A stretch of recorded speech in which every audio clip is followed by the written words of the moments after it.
ನಮಸ್ಕಾರ. ಕಾಶ್ಮೀರದ ಪಹಲ್ಗಾಮ್, ಅದರಲ್ಲೂ ಮಿನಿ ಸ್ವಿಟ್ಜರ್ಲ್ಯಾಂಡ್ ಅಂತಾರಲ್ಲ, ಆ ಬೈಸರನ್ ಕಣಿವೆ, ಅಲ್ಲಿ ಇತ್ತೀಚೆಗೆ ಒಂದು ಭಯಂಕರವಾದ ಭಯೋತ್ಪಾದಕ ದಾಳಿ ನಡೆತು. ಇದು ಇಡೀ ದೇಶವನ್ನೇ ಒಂಥರ ಬೆಚ್ಚಿ ಬೀಳಿಸಿದೆ. ಹೌದು, ನಿಜಕ್ಕೂ ತಲ್ಲಣಗೊಳಿಸುವ ಘಟನೆ. ಇವತ್ತು ನಾವು ಲಭ್ಯ ಇರೋ ಯೂಟ್ಯೂಬ್ ವಿಶ್ಲೇಷಣೆಗಳ ಆಧಾರದ ಮೇಲೆ ಈ ಘಟನೆಯ ವಿವರಗಳು, ಅದರ ಹಿನ್ನೆಲೆ ಏನು ಮತ್ತು ಇದು ಯಾವೆಲ್ಲ ಪ್ರಶ್ನೆಗಳನ್ನ ಎತ್ತುತ್ತೆ ಅನ್ನೋದ್ರ ಬಗ್ಗೆ ಸ್ವಲ್ಪ ಆಳವಾಡಿ ನೋಡೋಣ. ಖಂಡಿತ. ಇದು ಬಹಳ ಕ್ರೂರವಾದ ಕೃತ್ಯ. ನಮಗೆ ಸಿಕ್ಕಿರೋ ಮಾಹಿತಿ ಪ್ರಕಾರ ಕನಿಷ್ಠ 26 ಜನ ಪ್ರಾಣ ಕಳ್ಕೊಂಡಿದ್ದಾರೆ. 26 ಜನ? ಹೌದು, ಅವರಲ್ಲಿ ಹೆಚ್ಚಿನವರು ಪ್ರವಾಸಿಗರು. ಆಮೇಲೆ 17ಕ್ಕೂ ಹೆಚ್ಚು ಜನರಿಗೆ ಗಾಯಗಳಾಗಿವೆ. ಅದು ನಿಮ್ಗೊತ್ತಲ್ಲ, ತುಂಬಾ ಎತ್ತರದ ಪ್ರದೇಶ. ಹಾಗಾಗಿ ರಕ್ಷಣಾ ಕಾರ್ಯಕ್ಕೆ ಹೆಲಿಕಾಪ್ಟರ್ ಬೇಕಾಯಿತು. ಅದರ ಜೊತೆಗೆ ಸ್ಥಳೀಯರ ಸಹಾಯ ಕೂಡ ತುಂಬಾನೇ ಮುಖ್ಯವಾಯಿತು, ವಿಶೇಷವಾಗಿ ಆ ಹೇಸರಗತ್ತೆಗಳು. ಹೌದು, ಆದ್ರೆ ಇದರಲ್ಲಿ ಇನ್ನೂ ಆಘಾತಕಾರಿ ವಿಚಾರ ಅಂದ್ರೆ ಈ ಬಲಿಪಶುಗಳನ್ನ ಧರ್ಮ ನೋಡಿ ಗುರಿ ಮಾಡಿದ್ರು ಅಂತ ವರದಿಗಳು ಹೇಳ್ತಿವೆ ಅಲ್ವಾ? ಹೌದು, ಅದು ಅತ್ಯಂತ ಕಳವಳಕಾರಿ ಅಂಶ. ಮೃತರ ಪೈಕಿ ಹೆಚ್ಚಾಗಿ ಹಿಂದೂ ಪ್ರವಾಸಿಗರು ಇದ್ದಾರೆ. ಅವರ ಜೊತೆ ಒಬ್ಬರು ಸ್ಥಳೀಯ ಮುಸ್ಲಿಂ ವ್ಯಕ್ತಿ, ಹೇಸರಗತ್ತೆ ನಡೆಸ್ತಿದ್ದ ಸೈಯದ್ ಆದಿಲ್ ಹುಸೇನ್ ಶಾ, ಅವರೂ ಪ್ರಾಣ ಕಳ್ಕೊಂಡ್ರು. ಮತ್ತೆ ಒಬ್ಬ ಕ್ರಿಶ್ಚಿಯನ್ ವ್ಯಕ್ತಿ ಕೂಡ ಬಲಿಯಾಗಿದ್ದಾರೆ. ಅಯ್ಯೋ. ಜೈಪುರದ ನೀರಜುಧ್ವಾನಿ, ನೇಪಾಳದ ಸುದೀಪ್, ಆಮೇಲೆ ಸೇನಾ ಸಿಬ್ಬಂದಿ ಕೂಡ, IAF corporal Tage Hailang, IB officer Manish Ranjan, ಆಮೇಲೆ ನೌಕಾಪಡೆಯ ಲೆಫ್ಟಿನೆಂಟ್ ವಿನಯ್ ನರ್ವಾಲ್. ಪಾಪ ಮದುವೆಯಾದ 6 ದಿನಕ್ಕೆ ಹನಿಮೂನ್ಗೆ ಬಂದಿದ್ರಂತೆ. ಹೌದು, ತುಂಬಾ ದುರಂತ ಇದು. ಪ್ರತ್ಯಕ್ಷದರ್ಶಿಗಳು ಹೇಳೋದು ಕೇಳಿದ್ರೆ ಮೈ ಜುಮ್ಮನ್ನುತ್ತೆ. ನೀವು ಮುಸ್ಲಿಮರಲ್ಲ ಅಂತ ಖಚಿತಪಡಿಸಿಕೊಂಡು ಗುಂಡು ಹೊಡೆದ್ರು. ಕೆಲವರನ್ನ ಇಸ್ಲಾಮಿಕ್ ಶ್ಲೋಕ ಹೇಳೋಕ್ ಬರದೇ ಇದ್ದವರನ್ನ ಕೊಂದ್ರು. ಈ ಥರದ ವಿವರಗಳು ಕೇಳಿ ಬರ್ತಾ ಇವೆ. ಅಬ್ಬಾ. ಆದ್ರೆ ಇನ್ನೊಂದು ಕಡೆ ಇದೇ ಸ್ಥಳೀಯ ಕಾಶ್ಮೀರಿ ಹೇಸರಗತ್ತೆ ನಡೆಸೋರು ತಮ್ಮ ಜೀವದ ಹಂಗು ತೊರೆದು ಪ್ರವಾಸಿಗರನ್ನು ಉಳಿಸೋಕ್ ಮುಂದೆ ಬಂದಿದ್ದಾರೆ. ಹೌದು, ಅದು ಮಾನವೀಯತೆ. ಆದ್ರೆ ಸೇನೆ ಬರೋಕೆ ಸ್ವಲ್ಪ ತಡವಾಯಿತು ಅಂತ ಕೆಲವರು ಆರೋಪ ಮಾಡ್ತಾ ಇದ್ದಾರೆ. ಸರಿ, ಹಾಗಾದ್ರೆ ಈ ದಾಳಿಯ ಹೊಣೆ ಯಾರು ಹೊತ್ತಿದ್ದಾರೆ? ತನಿಖೆ ಏನಾಗ್ತಿದೆ?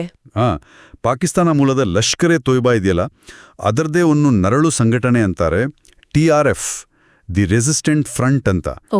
TRF ಅವರು ಹೊಣೆ ಹೊತ್ಕೊಂಡಿದ್ದಾರೆ. ಸುಮಾರು 4ರಿಂದ 6 ಜನ ಉಗ್ರರು ಇದ್ರು ಅಂತ ಶಂಕೆ ಇದೆ. 3 ಜನ ಶಂಕಿತ ಪಾಕಿಸ್ತಾನಿ ಉಗ್ರರ ಸ್ಕೆಚ್ ಕೂಡ ರಿಲೀಸ್ ಮಾಡಿದ್ದಾರೆ. ಅದ್ರ ಜೊತೆ ಪಾಕಿಸ್ತಾನಕ್ಕೆ ಹೋಗಿ ಟ್ರೈನಿಂಗ್ ತಗೊಂಡಿದ್ದಾರೆ ಅಂತ ಹೇಳಲಾಗ್ತಿರೋ 2 ಸ್ಥಳೀಯ ಕಾಶ್ಮೀರಿ ಯುವಕರು, ಆದಿಲ್ ಗುರಿ ಮತ್ತೆ ಅಹಸಾನ್, ಅವರ ಪಾತ್ರದ ಬಗ್ಗೆನೂ ತನಿಖೆ ನಡೀತಿದೆ. ಸರಿ. ಆಮೇಲೆ ಲಷ್ಕರ್ ಕಮಾಂಡರ್ ಸೈಫುಲ್ಲಾ ಕಸೂರಿನೇ ಇದರ ಹಿಂದೆ ಇರಬಹುದು ಅಂತ ಒಂದು ಶಂಕೆ ಇದೆ. ಆದರೆ ಇಲ್ಲಿ ಒಂದು ಮುಖ್ಯವಾದ ಪಾಯಿಂಟ್, ಯೂಟ್ಯೂಬ್ ವಿಶ್ಲೇಷಣೆಗಳು ಎತ್ತಿ ತೋರ್ಸೋದೇನಂದ್ರೆ ಗುಪ್ತಚರ ಮಾಹಿತಿ ಮೊದಲೇ ಇತ್ತು ಅಂತ. ಹೌದು.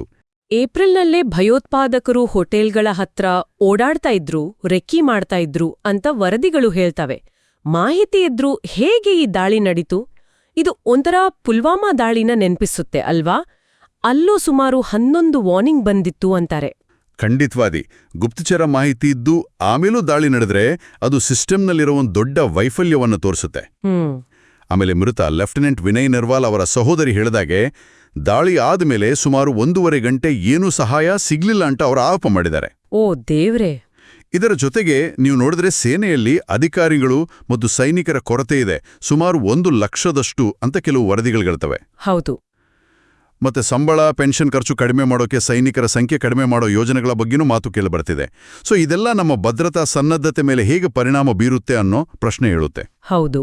ಮತ್ತೆ 2016ರಲ್ಲಿ ನೋಟು ಬ್ಯಾನ್ ಮಾಡಿದಾಗ ಭಯೋತ್ಪಾದನೆ ನಿಂತೇ ಹೋಗುತ್ತೆ ಅಂತ ಹೇಳಿದ್ರು.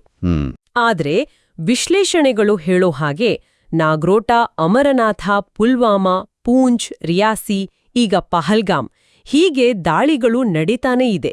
ಹಾಗಾದ್ರೆ ದೇಶದ ಭದ್ರತೆ ಸರ್ಕಾರದ ಜವಾಬ್ದಾರಿ ಅಲ್ವಾ? ಖಂಡಿತವಾಗಿಯೂ.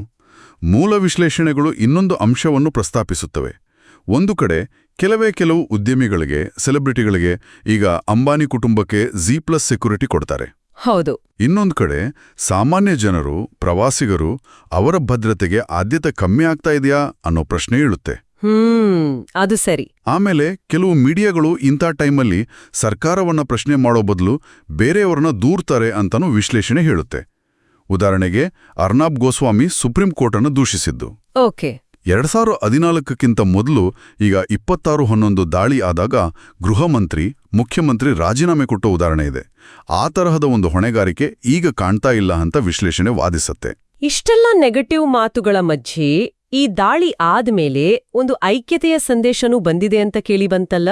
ಹೌದು, ಅದು ಬಹಳ ಮುಖ್ಯವಾದ ಪಾಯಿಂಟ್.